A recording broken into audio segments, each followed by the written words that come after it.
요즘 제 남편이 자꾸 웁니다. 아침에 일어나서도 저녁 식사 후에도 심지어 주말 오후에 소파에 앉아 있다가도 눈물을 닦아요. 처음엔 제가 깜짝 놀라서 물었죠. 여보, 무슨 일 있어요? 회사에서 무슨 일 있었어요? 아니면 제가 뭘 잘못했나요? 그랬더니 남편이 고개를 저으며 말했습니다. 아니야, 그게 아니라. 그냥 둘째 생각하면 자꾸 눈물이 나. 둘째요? 저희 집 둘째 딸 이야기만 나오면 남편은 눈시울이 붉어집니다. 그 아이 손을 잡고 아빠 때문에 힘들었지? 늦게 알아서 미안해 그러면서 또 울어요. 이상하죠? 5년 전만 해도 이 사람은 전혀 달랐거든요. 입양 이야기를 처음 꺼냈을 때 남편은 단호하게 말했습니다. 나는 내 배에서 나오지 않은 아이를 키울 자신이 없어. 잘못 키우면 어떡해? 나중에 진짜 부모 찾겠다고 떠나면 어떡하고? 저는 그때 아무 말도 할 수 없었습니다. 남편을 설득할 말이 없었어요. 그냥 기도했죠. 하나님, 이 사람 마음을 만져주세요. 그리고 기다렸습니다. 6개월, 1년, 거의 2년을 기다렸어요. 그러다 어느 날 남편이 먼저 입을 열었습니다. 여보, 우리 한번 해보자. 하나님이 맡기신 딸이라고 생각하고. 그렇게 우리 집에 둘째가 왔습니다. 까만 눈망울, 작은 손가락, 새벽에 울 때마다 심장이 쿵쿵 뛰던 그 아이. 남편은 처음 며칠은 거리를 뒀어요. 애 봐줘, 나 회사 가야 해. 그렇게 말하면서 일찍 나가고 늦게 들어왔죠. 하지만 어느 날 새벽 아이가 열이 나서 밤새 울었습니다. 저는 지쳐서 거의 쓰러질 것 같았고 남편이 그 아이를 품에 안았어요. 찬송가를 틀어주고 작은 등을 토닥이면서 속삭였죠. 아빠가 늦게 알아서 미안해. 너는 이미 내 딸이야. 그날 이후 남편은 변했습니다. 아니, 깨어났다고 해야 할까요? 이제는 둘째 얘기만 나오면 눈물을 글썽입니다.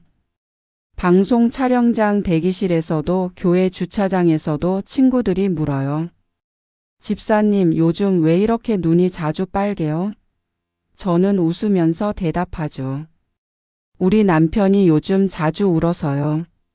사실 말하자면 제 인생의 정리도 우리 집의 정리도 그 아이가 들어오면서 다시 시작됐습니다. 저는 한국에서 손꼽히는 정리수납 전문가였어요. 사람들은 제 이름만 들어도 알아봤죠. 한소은 집사, 정리의 달인. 방송에도 나오고 책도 내고 강연도 했습니다. 집 안의 모든 것을 완벽하게 정리하는 사람. 그게 제 정체성이었죠. 그런데 이상한 일이었습니다.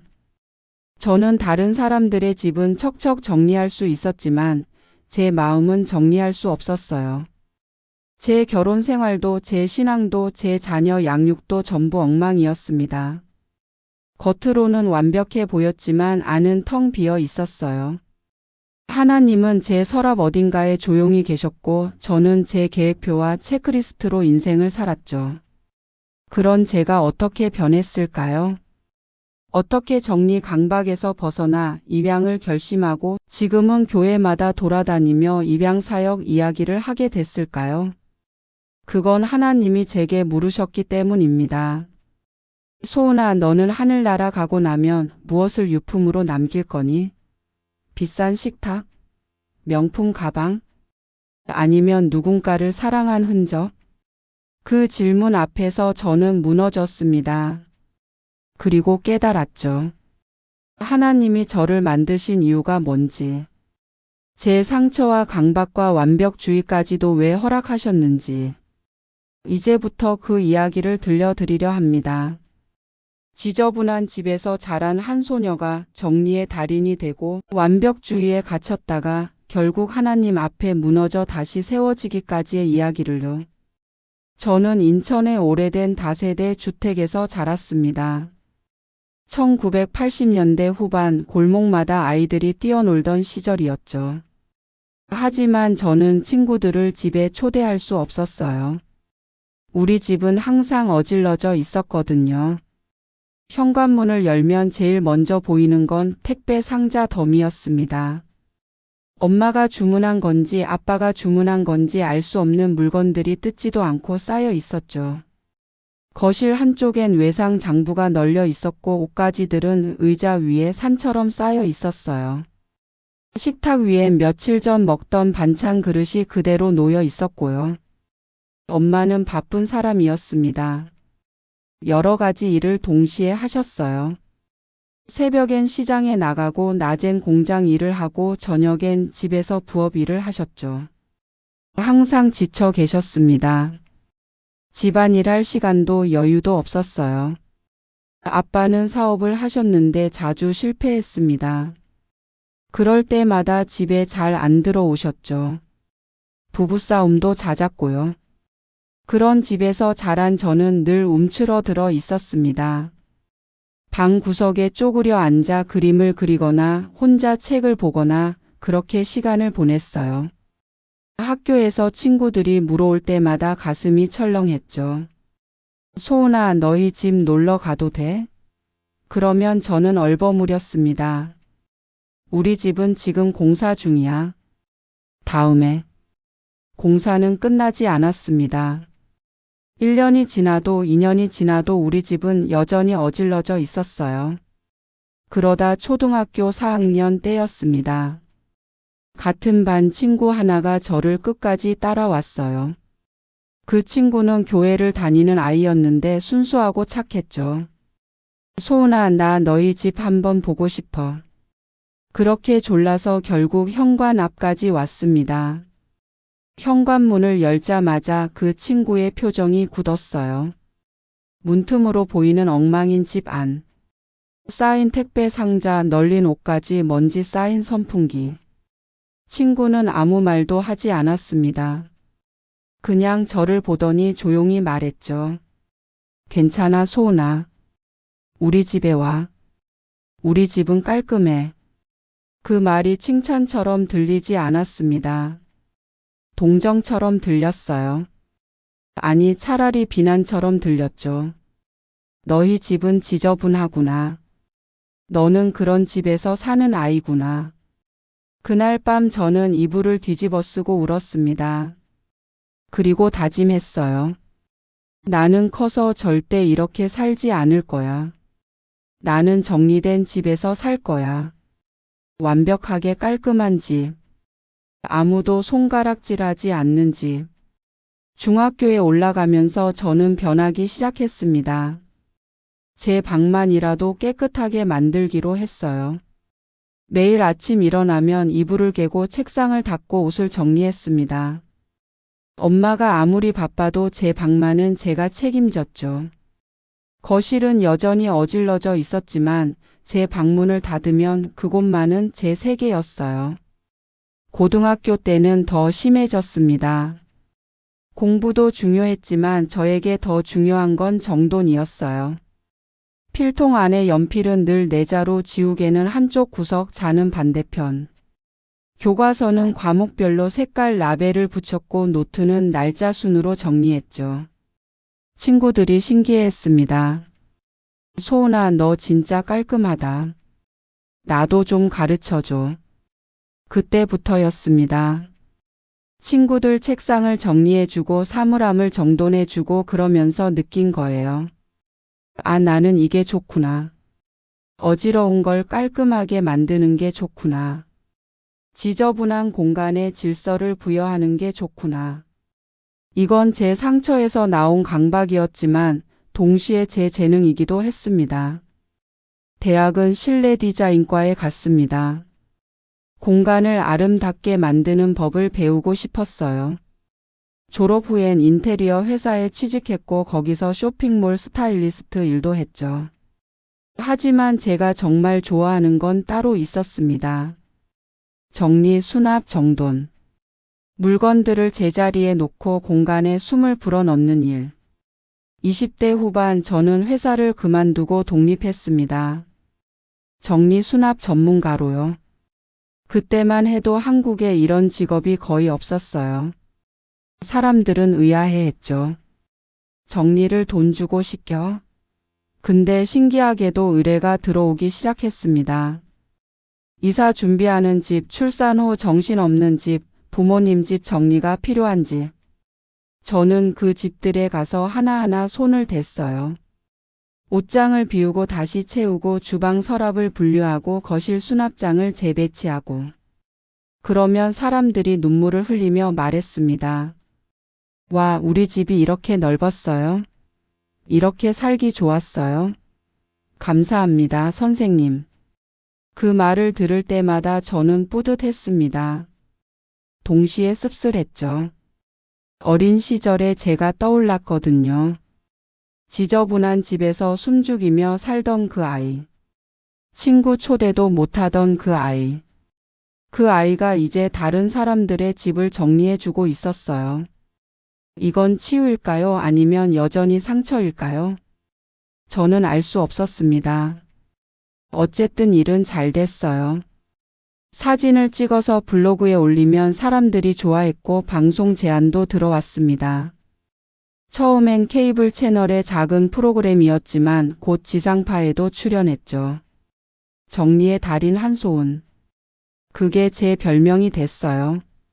책도 냈고 강연도 다녔습니다. 사람들은 저를 보며 말했어요. 부럽다, 완벽한 사람. 저는 그 말을 들으며 웃었지만 속으로는 알고 있었습니다. 나는 완벽하지 않아. 나는 여전히 그때 그 아이야. 지저분한 집에서 도망치고 싶어 하던 아이. 20대 후반 저는 바쁜 사람이 됐습니다. 정리수납 전문가로서 이름이 알려지면서 일정이 꽉 찼어요. 하루에 2~3집을 방문하고 주말엔 강연을 하고 저녁엔 블로그 포스팅을 했죠. SNS 팔로워도 늘었고 방송 출연 제안도 계속 들어왔습니다. 사람들은 제 삶이 완벽해 보인다고 했어요. 집도 깔끔하고 일도 잘 되고 외모도 단정하고. 한소은 집사는 모든 게 정돈돼 있는 사람. 그게 제 이미지였죠. 실제로 제 집은 언제 찍어도 화보 같았습니다. 거실 소파는 항상 베이지색 쿠션이 정렬돼 있었고 주방 싱크대는 물기 하나 없이 반짝였어요. 현관 신발장엔 신발이 키 순서대로 놓여 있었고 냉장고 안은 투명 용기에 날짜 라벨이 붙어 있었죠. 교회도 다녔습니다. 대학교 1학년 때 친구 따라 처음 갔던 교회를 졸업 후에도 계속 다녔어요. 주일 예배는 빠지지 않았고 11조도 정확히 냈습니다. 찬양팀에서 봉사도 했죠. 사람들은 저를 믿음 좋은 집사로 봤어요. 항상 웃고 섬기고 열심히 사는 사람. 하지만 솔직히 말하자면 제게 하나님은 그냥 좋은 분이었습니다. 어려울 때 도와주시는 분. 기도하면 응답해 주시는 분. 감사할 일 있으면 찬양하는 분. 그 이상도 그 이하도 아니었어요. 제 삶의 주인은 하나님이 아니라 저였죠. 제 계획표, 제 목표, 제 기준. 그게 제 인생의 중심이었습니다. 성경은 읽었지만 깊이 묵상하지 않았어요. 기도는 했지만 하나님의 음성을 듣기보다 제 소원을 말하는 시간이었죠. 예배는 드렸지만 말씀이 제 삶을 뒤흔든 적은 없었습니다. 하나님은 제 인생이라는 집의 서랍 어딘가에 조용히 계셨어요. 필요할 때 꺼내 쓰는 도구처럼요. 그러던 중에 남편을 만났습니다. IT 회사에 다니는 엔지니어였어요. 교회 청년부 모임에서 처음 봤죠. 남편은 저와 정반대였습니다. 여유롭고 느긋하고 계획보다는 즉흥을 좋아하는 사람. 방도 좀 어질러져 있었고 일정 관리도 안 했어요. 근데 이상하게 끌렸습니다. 제가 가지지 못한 걸 가진 사람 같았거든요. 연애는 순조로웠어요. 제가 데이트 계획을 짰고 남편은 따라왔죠. 제가 식당을 정하고 영화를 골랐습니다. 남편은 웃으며 말했어요. 자기가 다 정해주니까 편하네. 저도 그게 좋았어요. 제 통제 안에서 움직이는 관계. 그게 안정적이라고 생각했죠. 결혼 준비도 완벽했습니다. 6개월 전부터 체크리스트를 만들어 하나씩 지워 나갔어요.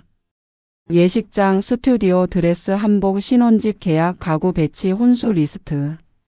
모든 게 계획대로 진행됐습니다. 주변 사람들이 감탄했죠. 한소은 집사는 뭘 해도 완벽하네. 결혼도 척척이네. 결혼식 날 저는 행복했습니다. 하지만 어딘가 불안하기도 했어요. 이 사람과 평생을 산다는 게 뭘까? 제 계획대로 살아줄까? 만약 틀어지면 어떡하지? 그런 생각들이 머릿속을 스쳤지만 곧 지웠습니다. 괜찮아, 나는 정리의 달인이잖아. 인생도 정리할 수 있어. 신혼 초기는 좋았어요. 신혼집도 제 손으로 완벽하게 꾸몄고 살림도 척척 돌아갔습니다. 남편은 회사에서 야근이 많았지만 저도 바빴으니까 괜찮았죠. 주말엔 함께 교회 가고 외식하고 영화 보고. 평범한 신혼부부 같았어요. 하지만 시간이 지나면서 조금씩 균열이 생기기 시작했습니다. 남편은 퇴근 후 게임을 하거나 음악을 들으며 쉬고 싶어 했어요. 저는 그게 이해가 안 됐죠. 집에 할 일이 산더미인데 왜 게임을 해? 저녁 설거지는 누가 하고? 빨래는 누가 개고? 남편은 한숨을 쉬며 말했습니다. 자기야, 나도 피곤해. 좀 쉬면 안 돼? 저는 화가 났습니다. 나도 피곤한데. 나는 하루 종일 남의 집 정리하고 와서 우리 집까지 정리하는데. 왜 당신은 책임감이 없어? 그렇게 말다툼이 시작됐어요. 처음엔 작은 것들이었죠. 설거지, 청소, 쓰레기 버리기. 하지만 점점 커졌습니다. 돈 관리, 저축 계획, 미래 설계. 저는 엑셀 파일을 만들었어요. 3년 후 내 집 마련 목표 금액, 월별 저축 계획, 지출 항목별 한도. 남편에게 보여주며 말했죠. 여보, 우리 이렇게 살면 3년 안에 집 살 수 있어요. 남편은 파일을 보더니 말했습니다. 자기야, 너무 빡빡한 거 아니야? 우리 삶도 좀 즐기면서 살자. 저는 이해할 수 없었어요. 즐기기는 집 사고 나서 즐기면 되잖아요. 그렇게 2년이 지났습니다. 우리는 점점 멀어졌어요. 남편은 야근이 더 잦아졌고 집에 와도 말이 없었습니다. 저도 일에 더 몰두했죠. 방송 출연도 늘었고 강연 요청도 많아졌어요. 사람들 앞에선 웃었지만 집에 오면 무거웠습니다. 뭔가 잘못되고 있다는 걸 알았지만 어떻게 고쳐야 할지 몰랐어요. 그때 제 삶에서 하나님은 어디 계셨을까요? 저는 여전히 주일엔 교회에 갔습니다. 찬양도 불렀고 헌금도 냈어요. 하지만 예배 시간에 제 머릿속은 다음 주 스케줄로 가득했죠. 설교 말씀도 귀에 들어오지 않았습니다. 기도도 형식적이었어요. 하나님 감사합니다. 축복해 주세요. 아멘. 그게 전부였죠. 하나님은 제 서랍 속에 계셨습니다. 필요할 때만 꺼내보는 존재. 그 이상은 아니었어요. 저는 제 힘으로, 제 계획으로, 제 능력으로 살고 있었습니다. 정리의 달인 한소은. 완벽한 집사 한소은. 하지만 그건 가면이었어요. 그 안에 저는 여전히 불안하고 초조하고 외로웠습니다. 결혼 3년 차 저희 집은 전쟁터가 됐습니다. 겉으로는 여전히 깔끔하고 완벽해 보였지만 안은 폭풍이었어요. 남편과 저는 거의 매일 싸웠습니다. 크고 작은 일들로요. 아침에 남편이 양치하고 수건을 아무렇게나 걸어두면 제가 짜증을 냈어요. 왜 제자리에 안 걸어놔요? 몇 번을 말해야 해요? 남편은 한숨을 쉬며 대답했죠. 미안, 깜빡했어. 하지만 저는 깜빡했다는 말이 싫었습니다. 깜빡하는 게 문제잖아요. 관심이 없으니까 깜빡하는 거잖아요. 저녁에 남편이 퇴근하면 저는 오늘 할 일 목록을 보여줬어요. 설거지, 쓰레기 버리기, 화장실 청소. 남편은 지친 얼굴로 소파에 앉으며 말했습니다. 자기야, 나 너무 피곤한데 좀 쉬면 안 돼? 내일 하면 안 돼? 저는 화가 났어요. 내일 또 내일 미루면 언제 해요? 나는 오늘 하루 종일 일했는데도 집안일 다 했어요. 당신만 피곤해요? 주말은 더 심했습니다. 저는 토요일 아침 일찍 일어나 청소를 시작했어요. 진공청소기 돌리고 걸레질하고 창문 닫고. 남편은 11시가 돼서야 일어났죠. 눈을 비비며 나와서 물었어요. 자기야, 아침 먹었어? 저는 차갑게 대답했습니다. 당신 자는 동안 다 치웠어요. 냉장고에 있으니까 알아서 드세요. 남편은 아무 말도 하지 않았습니다. 그냥 냉장고 문을 열고 우유를 꺼내 마셨죠. 그 모습을 보며 저는 속으로 생각했어요. 이 사람은 나한테 관심이 없구나. 나는 이렇게 애쓰는데 이 사람은 신경도 안 쓰는구나. 어느 일요일 저녁이었습니다. 예배 마치고 집에 왔는데 남편이 거실 소파에 누워서 게임을 하고 있었어요. 저는 현관에 서서 그 모습을 한참 바라봤습니다. 그리고 참았던 말을 터뜨렸죠. 당신은 도대체 뭐예요? 교회 갔다 와서 게임이에요? 기도는 했어요? 말씀은 묵상했어요? 남편이 게임을 멈추고 저를 봤습니다. 표정이 굳어 있었어요. 그리고 조용히 말했죠. 소은아, 나 좀 내버려둬. 나도 사람이야.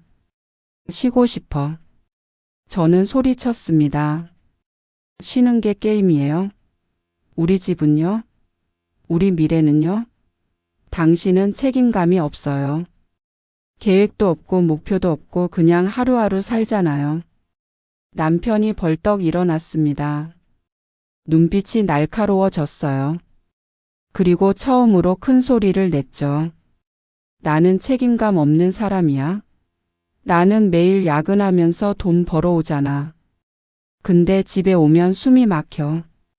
당신은 집도 정리하고 내 인생도 정리하려고 들어. 나는 가구가 아니야, 소은아. 나는 사람이야. 그 말에 저는 할 말을 잃었습니다. 가구? 남편이 계속 말했어요. 당신은 모든 걸 당신 계획대로 맞추려고 해. 나는 이 집에서 자리가 없어. 서랍에도 수납함에도 당신 계획표에도. 나는 그냥 당신 인생의 방해물 같아. 그날 밤 남편은 짐을 싸서 나갔습니다. 친구 집에 며칠 있겠다고 했어요. 저는 멍하니 서 있었죠. 문이 닫히는 소리가 유난히 크게 들렸습니다. 혼자 남은 거실은 너무 조용했어요. 완벽하게 정리된 집. 먼지 하나 없는 바닥. 그런데 왜 이렇게 텅 비어 보이는 걸까요? 그날 밤 저는 울지 않았습니다. 대신 청소를 했어요. 이미 깨끗한 집을 또 청소했죠. 주방을 닦고 화장실을 문질렀습니다. 새벽 2시까지 걸레질을 했어요. 손에 물집이 잡힐 때까지. 왜 그랬을까요? 지금 생각해보면 저는 제 마음을 정리할 수 없으니까 집이라도 정리하고 싶었던 것 같아요. 며칠이 지났습니다. 남편은 연락이 없었고 저도 먼저 연락하지 않았어요. 일은 계속 해야 했죠. 고객 집에 가서 웃으며 정리를 도와주고 방송 촬영장에서 밝게 웃었습니다. 아무도 제가 무너지고 있다는 걸 몰랐어요. 그때 한 사람이 다가왔습니다. 방송 작가로 함께 일하던 언니였어요. 촬영 끝나고 저를 조용히 불러내더니 물었죠.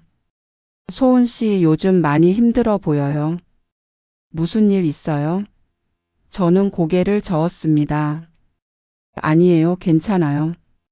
언니는 제 손을 잡으며 말했어요. 거짓말하지 마세요. 눈에 다 보여요. 그날 저는 처음으로 털어놨습니다. 남편과 싸운 이야기, 집을 나간 이야기, 제가 얼마나 화나고 속상한지. 언니는 조용히 듣더니 이렇게 말했어요. 소은 씨, 성경 공부 같이 해요. 저는 어리둥절했죠. 성경 공부요? 저 교회 다녀요. 언니가 웃으며 말했습니다. 다니는 것과 하나님을 아는 건 다른 거예요. 말씀이 삶을 정리해 주는 경험 해본 적 있어요? 저는 대답할 수 없었습니다. 말씀이 삶을 정리해 준다고요? 그게 무슨 뜻이죠? 언니는 제 어깨를 두드리며 말했어요. 한번 와봐요. 목요일 저녁. 제 교회에서 하는 성경 공부. 손해 볼 거 없잖아요. 그렇게 저는 처음으로 제대로 된 성경 공부에 나갔습니다. 작은 교회 지하 기도실에서 10명 정도 모였어요.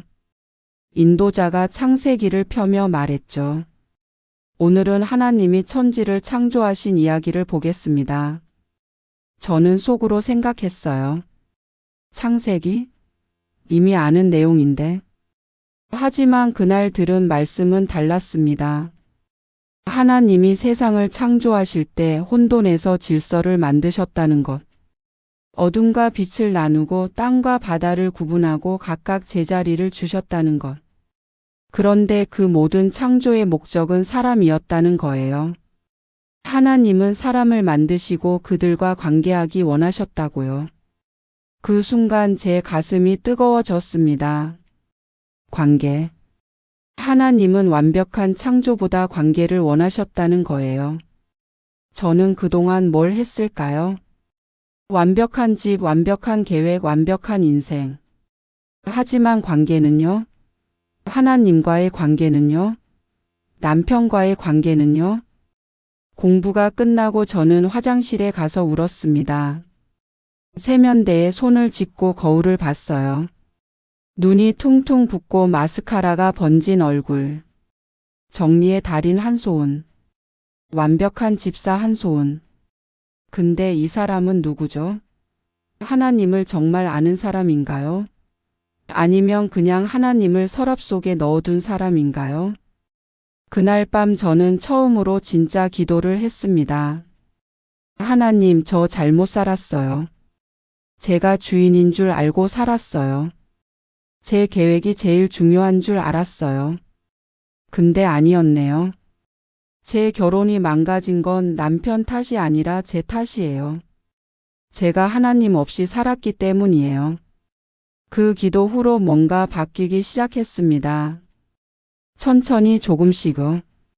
성경 공부를 시작하고 6개월쯤 지났을 때 저는 구원의 확신을 얻었습니다. 제가 죄인이고 예수님이 저를 위해 십자가에 달리셨고 그분을 믿으면 구원받는다는 것. 머리로는 알았지만 가슴으로는 몰랐던 진리였어요. 그날 저는 울면서 고백했죠. 예수님, 제 주인이 되어주세요. 남편과도 조금씩 회복됐습니다.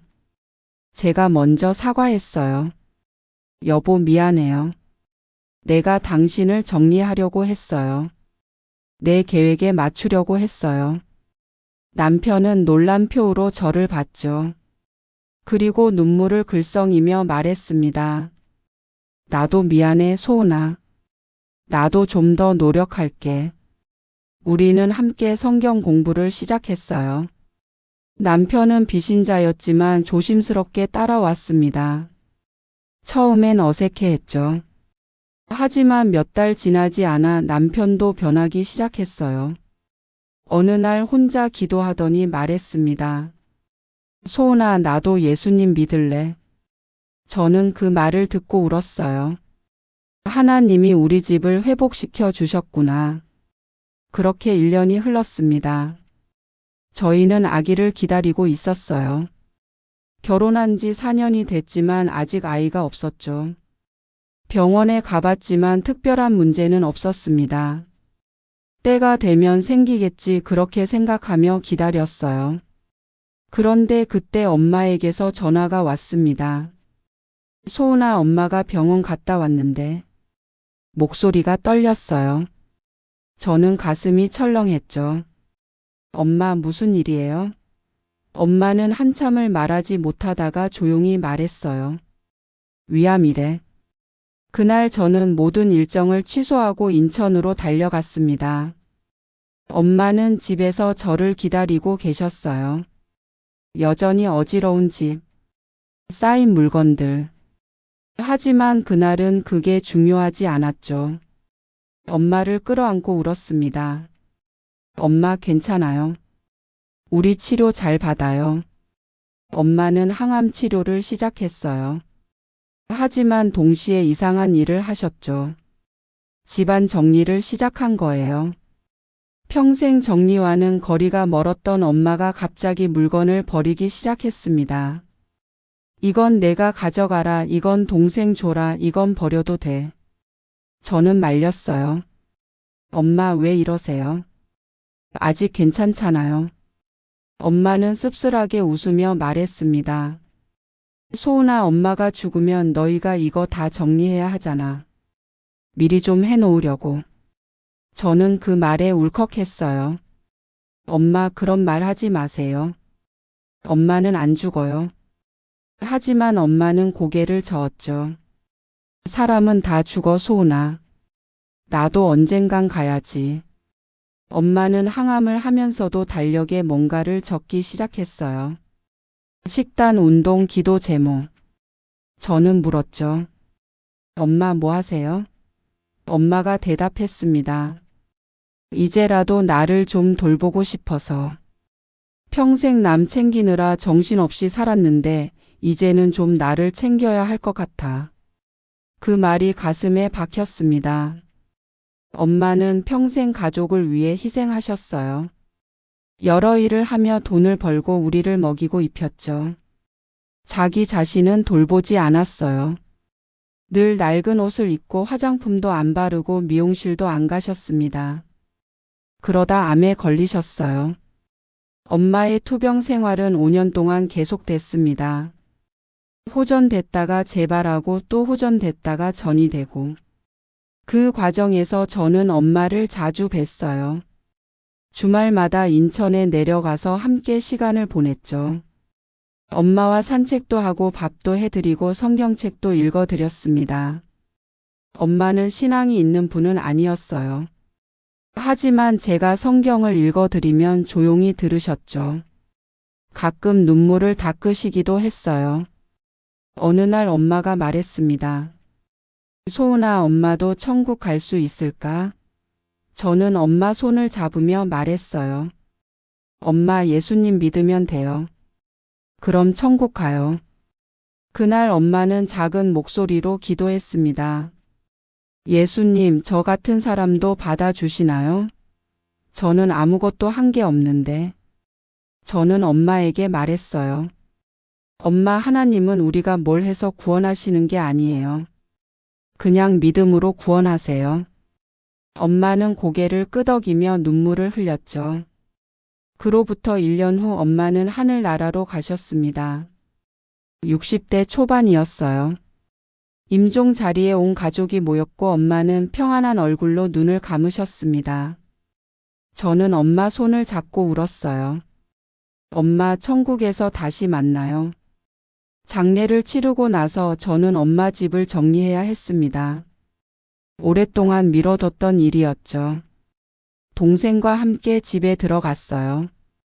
여전히 물건이 많았습니다. 엄마가 조금씩 정리하셨지만 여전히 남은 게 많았어요. 박스를 하나씩 열었습니다. 오래된 옷들, 낡은 식기들, 사용하지 않은 화장품들. 제가 엄마에게 사드린 것들도 많았어요. 좋은 코트, 비싼 화장품, 예쁜 그릇들. 거의 쓰지 않고 그대로 남아 있었죠. 엄마는 아껴두셨던 거예요. 나중에 쓰려고. 하지만 나중은 오지 않았습니다. 저는 그 물건들을 보며 울었어요. 엄마, 왜 안 쓰셨어요?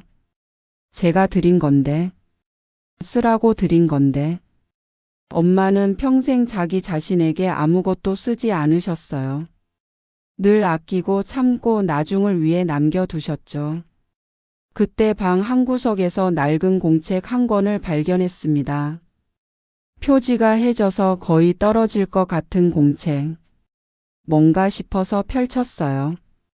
그리고 숨이 멎었습니다. 첫 페이지에는 날짜가 적혀 있었어요. 2010년 3월 15일. 그 아래 이렇게 적혀 있었죠. 소은이 오늘 촬영 있다고 했다. 하나님, 우리 딸 좀 지켜주세요. 잘되게 해주세요. 다음 페이지를 넘겼습니다. 2010년 4월 2일. 오늘도 딸에게 짜증을 냈다. 왜 이렇게 예민한지 모르겠다. 미안합니다, 하나님. 엄마가 부족해서 딸이 힘든가 봅니다. 또 넘겼어요. 2011년 8월 10일. 소은이가 교회에서 울었다고 한다.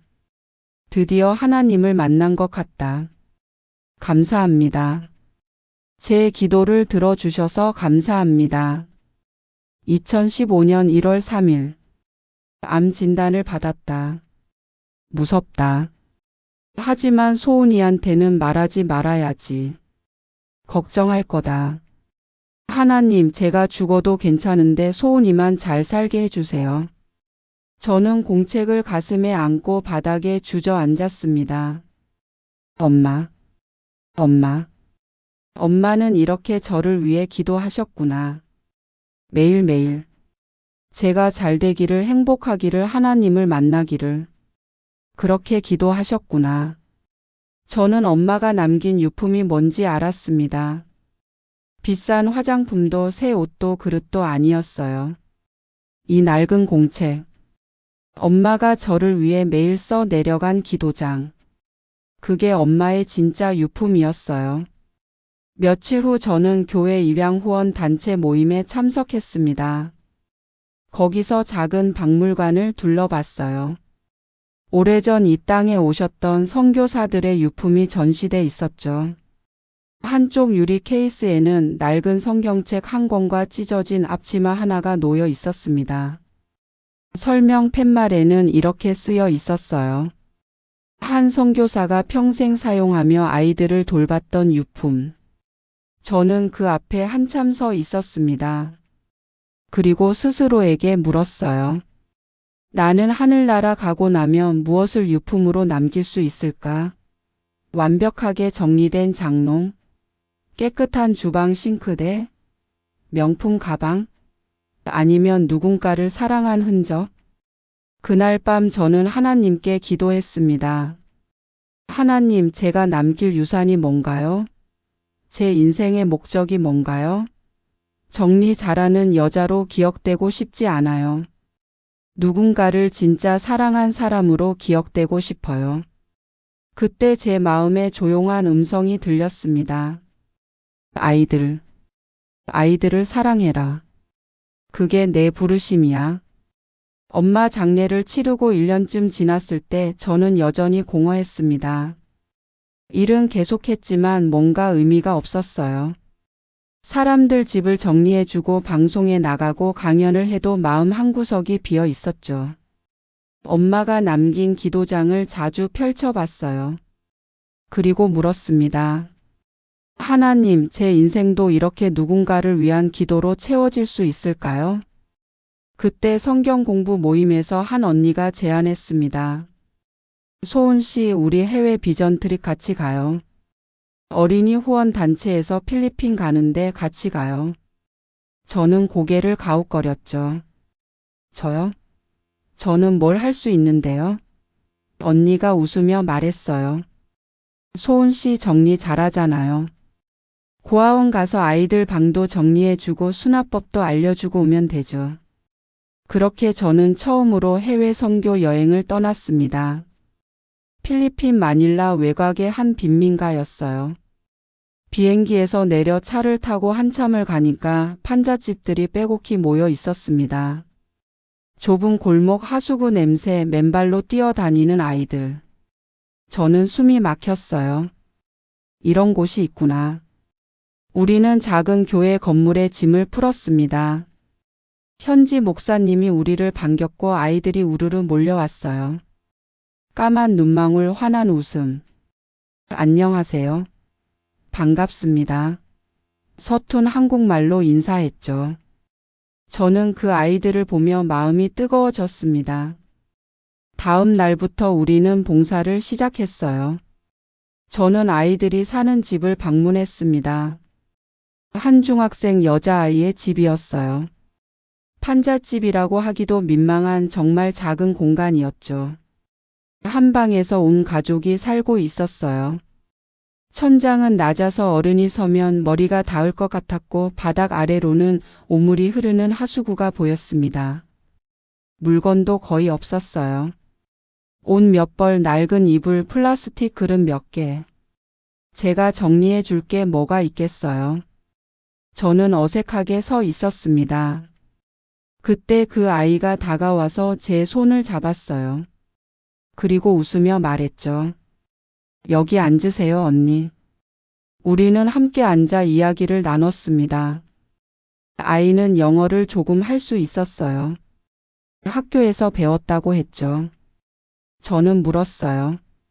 너는 뭐가 되고 싶니? 아이가 눈을 반짝이며 대답했습니다. 선생님이요. 저도 우리 동네 아이들 가르치고 싶어요. 저는 가슴이 먹먹했습니다. 이런 환경에서도 꿈을 꾸는 아이.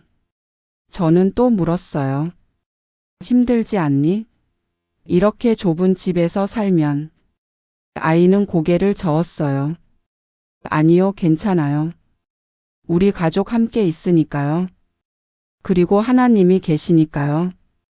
그 말에 저는 할 말을 잃었습니다. 하나님이 계시니까. 이 아이는 하나님을 믿고 있었어요. 이렇게 어려운 상황에서도요. 저는 뭐라고 위로해야 할지 몰랐죠. 그냥 아이를 끌어안았습니다. 아이도 저를 안아줬어요. 그리고 속삭였죠. 언니, 저 언니를 위해 기도할게요.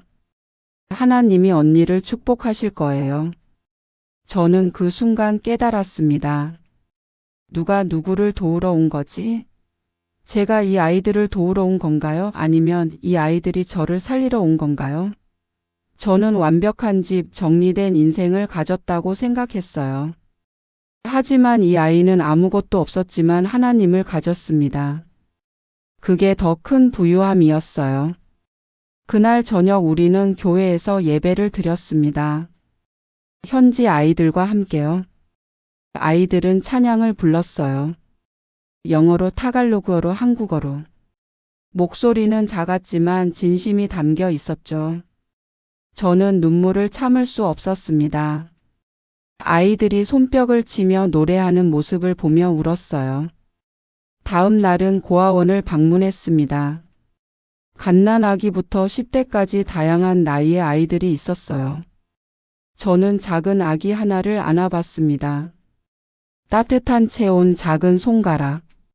이 아이는 부모가 없다고 했죠. 버려졌대요. 저는 아기를 보며 생각했습니다. 이 작은 생명을 누가 책임질까요?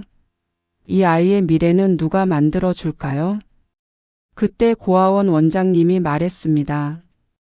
우리는 이 아이들을 사랑으로 키웁니다. 하지만 충분하지 않아요. 더 많은 가정이 필요합니다. 입양 가정, 위탁 가정, 후원 가정. 이 아이들이 사랑받으며 자랄 수 있는 가정이요. 저는 그 말을 듣고 가슴이 두근거렸습니다. 가정, 사랑, 입양. 그 단어들이 제 머릿속을 맴돌았어요. 혹시 하나님이 저를 부르시는 건가? 이 아이들을 사랑하라고? 비전 트립은 일주일로 끝났습니다. 돌아오는 비행기에서 저는 창밖을 보며 생각했어요. 제 인생이 왜 이렇게 흘러왔는지. 지저분한 집에서 자란 어린 시절, 정리 강박, 완벽주의, 결혼 위기, 엄마의 죽음, 유품 정리. 이 모든 게 우연일까요? 저는 가방에서 책 한 권을 꺼냈습니다. 목적이 이끄는 삶이라는 제목의 책이었어요. 성경 공부 모임에서 추천받아 가져간 책이었죠. 페이지를 넘기다가 한 문장에 멈췄습니다. 하나님이 너를 만든 이유가 있다. 내 성격, 내 강점, 내 약점, 내 상처까지도 누군가를 사랑하기 위한 도구로 만드셨다. 저는 그 문장을 읽고 또 읽었습니다. 제 상처도 도구라고요? 제 완벽주의도, 제 정리 강박도요? 그게 누군가를 사랑하기 위한 거라고요? 그때 제 머릿속에 여러 장면이 스쳐 지나갔습니다. 어지러운 집에서 움츠러들어 있던 어린 소은, 엄마의 낡은 기도장, 선교사의 찢어진 앞치마, 필리핀 빈민가의 아이들, 고아원의 갓난아기, 그리고 제 텅 빈 집. 저는 속으로 기도했습니다. 하나님, 이제 알 것 같아요. 제가 왜 이렇게 살아왔는지. 제가 정리하는 일을 좋아하는 이유도, 완벽주의인 이유도. 그건 제 집을 꾸미려고가 아니라 아이들을 사랑할 마음을 준비하려고였던 거죠. 하나님은 대답하지 않으셨어요. 하지만 제 마음속 깊은 곳에서 평안이 왔습니다. 그래, 맞아. 너는 아이들을 사랑하도록 만들어졌어. 그게 내 목적이야. 한국에 도착해서 남편에게 말했습니다. 여보, 나 입양 생각해 보고 싶어. 남편은 놀란 표정으로 저를 봤어요. 그리고 한참을 말이 없었죠. 필리핀에서 돌아온 후 저는 남편에게 조심스럽게 말을 꺼냈습니다. 여보, 우리 아이를 한 명 더 맞이하는 건 어떨까? 뱃속이 아니라 가슴으로. 남편은 커피를 마시다 말고 저를 봤어요. 입양 얘기야? 저는 고개를 끄덕였죠. 남편의 반응은 예상했던 대로였습니다. 나는 솔직히 자신이 없어. 내 배에서 나오지 않은 아이를 내 자식처럼 사랑할 수 있을지. 그리고 만약 나중에 그 아이가 진짜 부모를 찾겠다고 떠나면 어떡해? 우리만 상처받는 거 아니야? 저는 남편을 설득하려 하지 않았습니다. 대신 기도했어요. 하나님, 이 사람 마음을 만져주세요. 제가 할 수 있는 건 기다리는 것뿐이에요. 그리고 실제로 기다렸습니다. 6개월, 1년, 거의 2년을요. 그 사이에 저는 입양기관을 찾아가 상담을 받았습니다. 혼자서요. 입양 절차가 어떻게 되는지, 어떤 준비가 필요한지, 어떤 어려움이 있는지 물어봤죠. 상담사님이 말했어요. 남편분과 함께 오시는 게 좋은데요. 저는 고개를 저었습니다. 아직 남편은 마음의 준비가 안 됐어요. 저만 먼저 배우고 싶어요. 저는 위탁 양육 교육도 받았습니다. 아이를 영구적으로 입양하기 전에 잠시 맡아 키우는 위탁 제도에 대해 배웠어요. 어떤 아이들은 친부모가 있지만 잠시 양육할 수 없는 상황이라 위탁 가정이 필요하다고 했죠. 저는 그 이야기를 들으며 마음이 아팠습니다. 세상에는 사랑이 필요한 아이들이 이렇게 많구나. 어느 날 저는 큰딸을 낳았습니다. 결혼 6년 만이었어요. 기쁨도 컸지만 동시에 생각했죠. 이 아이만 키우고 끝낼 건가? 하나님이 제게 보여주신 그 비전은 어떻게 되는 거지? 하지만 일단은 큰딸 키우는데 집중했습니다. 육아는 생각보다 훨씬 힘들었거든요. 큰딸이 돌을 지나고 두 돌을 지났습니다. 그 사이 남편도 많이 변했어요. 아이를 키우면서 부성이 생긴 거죠. 기저귀도 갈고 분유도 타고 밤에 울면 안아주기도 했습니다. 어느 날 남편이 말했어요. 소은아, 아이 키우는 게 이렇게 힘든데도 보람 있구나. 저는 웃으며 대답했죠. 그치? 이제 알았어? 큰딸이 3살쯤 됐을 때였습니다. 저는 다시 조심스럽게 입양 이야기를 꺼냈어요. 여보, 나 아직도 그 생각이 있어. 아이를 하나 더 맞이하고 싶어. 남편은 큰딸을 보더니 한숨을 쉬었습니다. 소은아, 나는 정말 모르겠어. 우리 딸은 내 피가 섞였으니까 이렇게 사랑할 수 있는 건데 다른 아이도 똑같이 사랑할 수 있을까?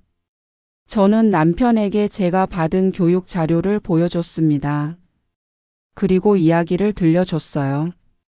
여보, 아기가 태어나자마자 어디 갈 데 없어서 병원에서 혼자 울고 있대. 그 아이가 처음 안겨보는 팔이 우리 팔이면 안 될까? 그 아이가 처음 듣는 자장가가 우리 목소리면 안 될까? 남편은 아무 말도 하지 않았습니다. 하지만 며칠 뒤 혼자 입양기관에 다녀왔다고 했어요. 상담을 받았대요. 저는 놀라서 물었죠. 정말? 남편이 고개를 끄덕이며 말했습니다. 나도 기도해 봤어. 하나님이 정말 우리한테 이 일을 맡기시는 건지. 그랬더니 마음이 조금 열리는 것 같더라고. 그로부터 몇 달 후 우리는 함께 입양기관을 방문했습니다. 서류를 작성하고 인터뷰를 받고 가정 방문도 받았어요. 쉬운 과정은 아니었습니다. 까다로운 질문도 많았고 준비할 서류도 많았죠. 하지만 저희는 포기하지 않았습니다. 어느 주일 오후였어요. 예배 마치고 집에 와서 남편과 마주 앉았습니다. 테이블 위에는 입양 동의서가 놓여 있었어요. 남편이 먼저 펜을 들었습니다. 그리고 저를 보며 말했죠. 소은아, 나 아직도 자신은 없어. 근데 하나님을 믿고 한번 해보자.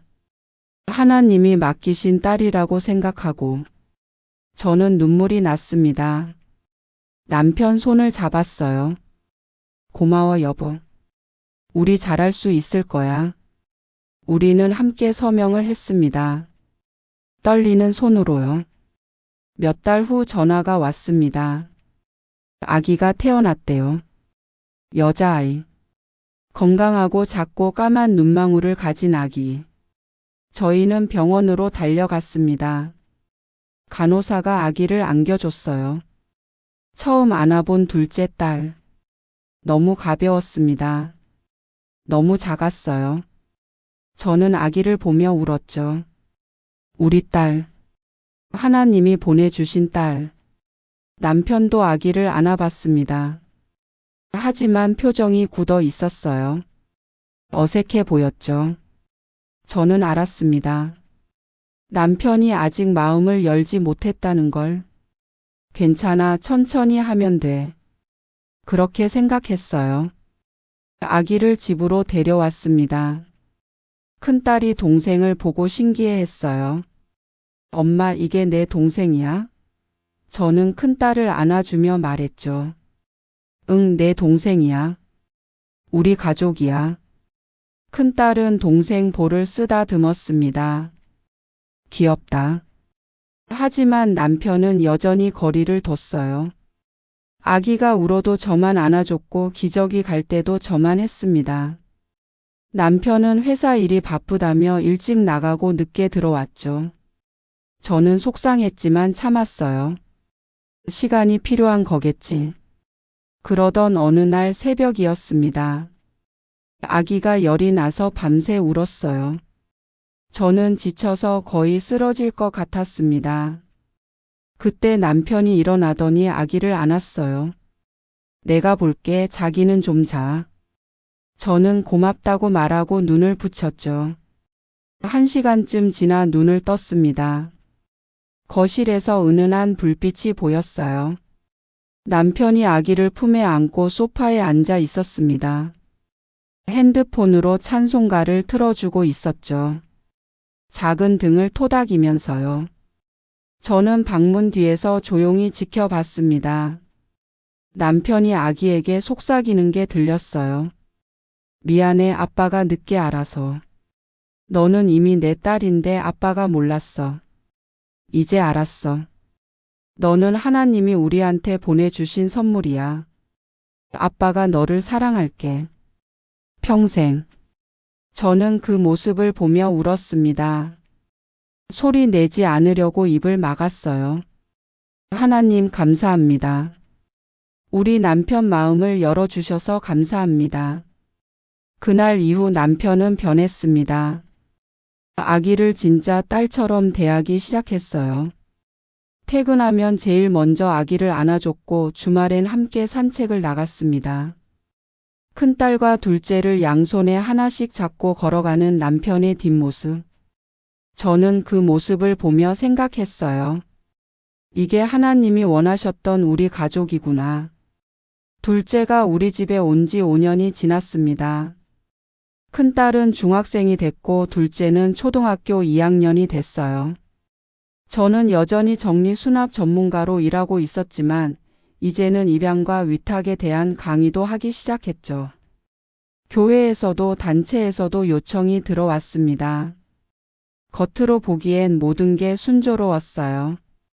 일도 잘 되고 가정도 화목하고 신앙도 좋아 보였죠. 사람들은 저를 보며 말했습니다. 한소은 집사는 정말 대단해요.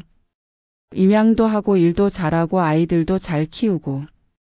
저는 웃으며 대답했어요. 하나님의 은혜죠. 하지만 제 속은 달랐습니다. 저는 여전히 완벽주의자였거든요. 특히 큰딸에게 그랬어요. 큰딸이 중학생이 되면서 사춘기가 왔습니다. 공부에는 별 관심이 없고 친구들과 놀기만 좋아했어요. 교회도 억지로 따라왔죠. 어느 주일이었습니다. 예배 시간에 큰딸이 찬양을 안 부르고 뒷자리 친구와 장난치고 있었어요. 저는 앞자리에 앉아 있다가 뒤를 돌아봤습니다. 그리고 눈빛으로 경고했죠. 큰딸은 제 눈을 보고 겨우 입을 다물었어요. 예배가 끝나고 집에 오는 차 안에서 저는 참지 못하고 말했습니다. 너 오늘 예배 시간에 뭐 한 거야? 찬양도 안 부르고 떠들기만 하고. 부끄럽지도 않아? 큰딸은 창밖을 보며 대답했어요.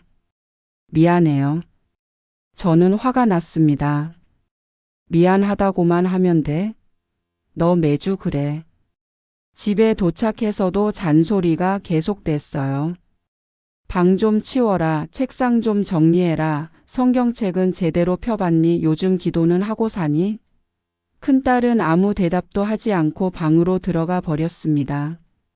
저는 따라 들어가서 책상을 보고 한숨을 쉬었어요. 어지럽게 널린 교과서, 구겨진 노트, 먼지 쌓인 책꽂이. 저는 큰딸에게 말했습니다. 이게 뭐니? 너 이러고도 공부 잘한다고 할 수 있어? 책상부터 정리해야 머리도 정리되는 거야. 큰딸이 갑자기 소리를 질렀어요. 엄마는 집 정리는 잘하면서 사람 마음은 왜 이렇게 어지럽게 만들어? 나 엄마랑 얘기하기 싫어. 저는 그 말에 얼어붙었습니다. 뭐라고? 큰딸이 눈물을 글썽이며 말했죠. 엄마는 항상 나한테 뭐가 부족하다고만 해. 공부도 태도도 믿음도. 엄마 눈에 나는 항상 부족한 딸이야. 난 동생처럼 착하지도 않고 엄마처럼 완벽하지도 않아. 그러니까 그냥 나 좀 내버려둬.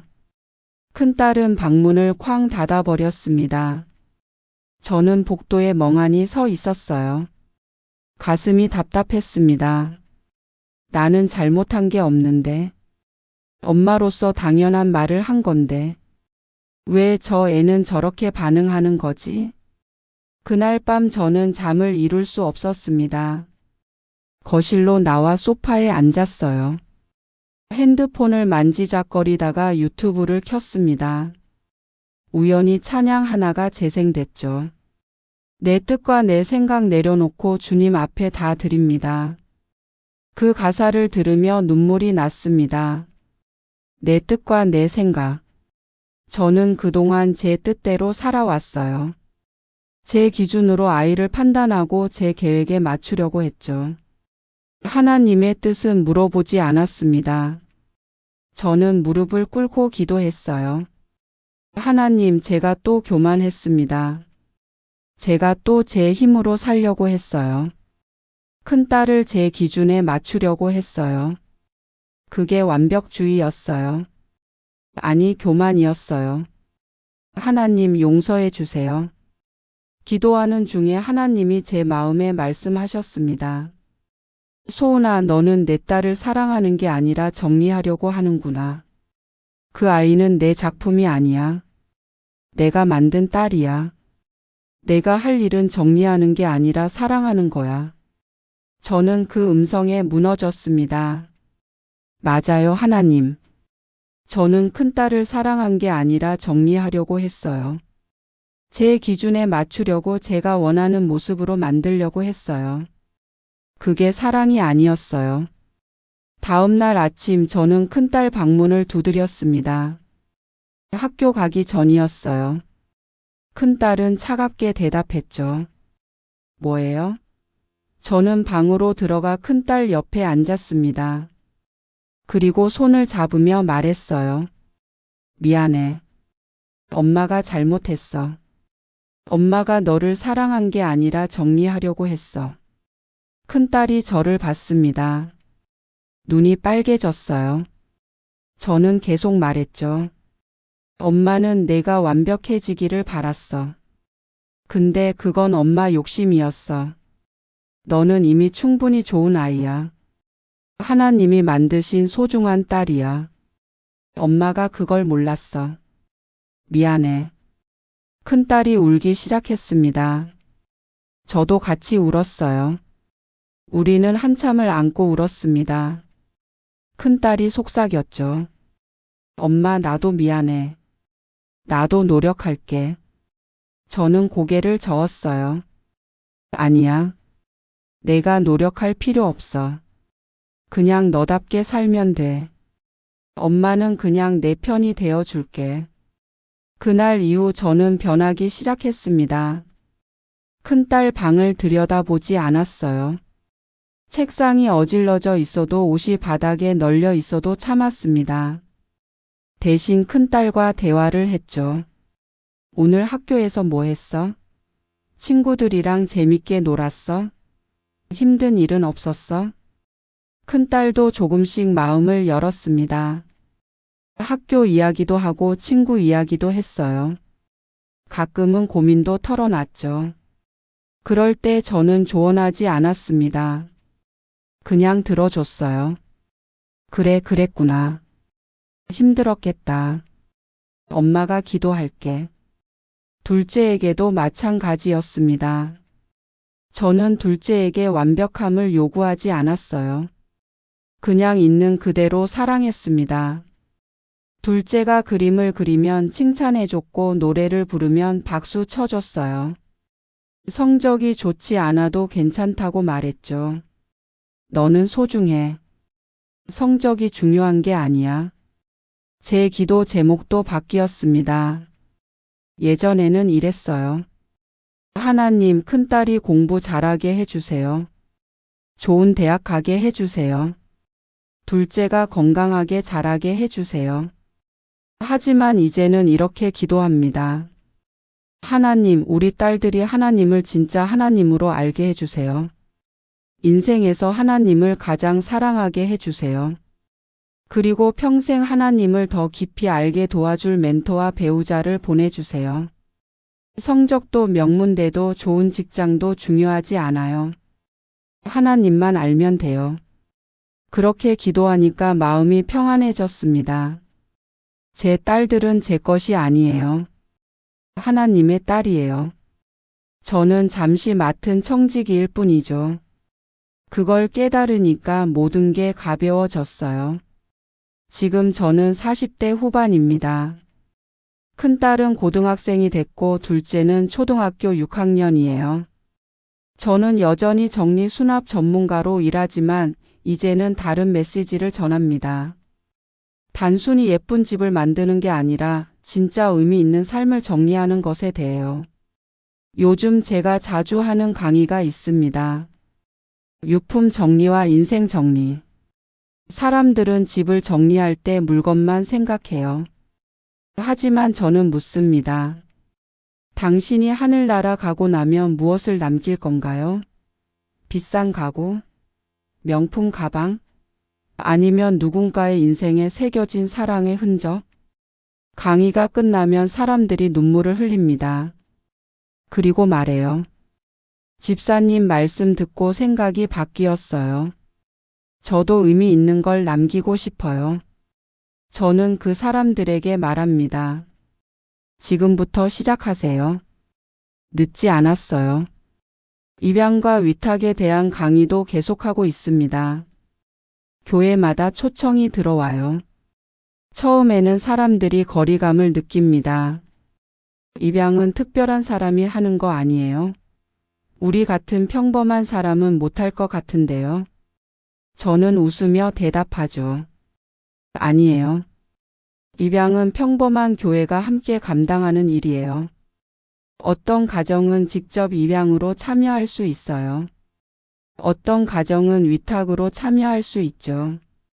어떤 가정은 후원과 기도로 참여할 수 있습니다. 또 어떤 가정은 입양 가정 곁에서 밥을 해주고 아이를 봐주고 그렇게 도울 수 있어요. 모두가 함께 하는 거예요. 제 꿈이 있습니다. 모든 교회에 입양 사역부가 생기는 거예요. 준비된 가정 리스트, 교육과정, 지원 시스템. 신생아가 시설로 가기 전에 사랑하는 가정의 품으로 갈 수 있는 네트워크. 상상만 해도 가슴이 뜁니다. 저는 또 다른 프로젝트도 시작했어요. 말씀 오디오 채널. 병원에 누워 계신 분들, 요양원에 계신 어르신들, 집에서 혼자 계신 분들을 위한 채널이에요. 할머니, 할아버지 목소리로 성경을 읽어드리는 거죠. 부드럽고 따뜻한 목소리로요. 어느 날 한 할머니께서 제게 전화를 하셨습니다. 집사님, 그 채널 덕분에 매일 밤 말씀 들으면서 잠들어요. 너무 위로가 돼요. 저는 그 말을 듣고 울었어요. 하나님 감사합니다. 제가 할 수 있는 게 이렇게 있었네요. 방송 촬영도 계속하고 있습니다. 하지만 이제는 메시지가 달라졌어요. 예전에는 이랬죠. 이렇게 정리하면 집이 넓어 보여요. 이렇게 수납하면 편리해요. 하지만 이제는 이렇게 말합니다. 당신의 집은 누구를 위한 공간인가요? 당신의 삶은 누구를 위한 것인가요? 제 유튜브 채널도 있어요. 정리와 수납에 대한 영상도 올리지만 입양 이야기, 신앙 이야기, 인생 이야기도 올립니다. 구독자들이 댓글을 남겨요. 집사님 영상 보고 인생이 바뀌었어요. 저도 의미 있는 삶을 살고 싶어요. 남편은 요즘 자주 옵니다. 오프닝에서 말씀드렸듯이요. 둘째 이야기만 나오면 눈물을 글썽이죠. 지난주에는 둘째가 편지를 썼어요. 학교 숙제로 부모님께 감사 편지 쓰기였대요. 저는 그 편지를 읽고 남편에게 보여줬습니다. 아빠, 엄마에게. 저를 선택해줘서 고마워요. 사실 제가 어렸을 때는 몰랐어요. 제가 입양됐다는 걸. 근데 언니가 알려줬어요. 처음엔 충격이었어요. 근데 엄마 아빠가 말해줬잖아요. 우리가 너를 선택한 게 아니라 하나님이 우리한테 너를 맡겨주신 거라고. 그 말 듣고 기분이 좋아졌어요. 나는 하나님이 특별히 보내주신 딸이구나. 우리 가족 되어줘서 고마워요. 사랑해요. 남편은 그 편지를 읽고 한참을 울었습니다. 어깨가 들썩였어요. 저도 같이 울었죠. 둘째가 우리를 안아주며 말했어요. 아빠 왜 울어? 남편이 둘째를 끌어안으며 말했습니다. 아빠가 너를 사랑해서 우는 거야. 너무너무 사랑해서. 큰딸도 옆에서 웃으며 말했어요. 우리 가족 진짜 특이하다. 남편이 큰딸도 한쪽 팔로 안았죠. 너도 와. 우리 다 같이 앉아. 우리는 네 식구가 한데 모여 앉았습니다. 그리고 웃었어요. 제가 지금까지 살면서 배운 게 있습니다. 인생은 제가 정리하는 게 아니에요. 하나님이 정리하시는 거예요. 저는 그저 순종하면 됩니다. 하나님이 인도하시는 대로, 하나님이 보여주시는 대로요. 저는 어렸을 때 지저분한 집에서 자랐습니다.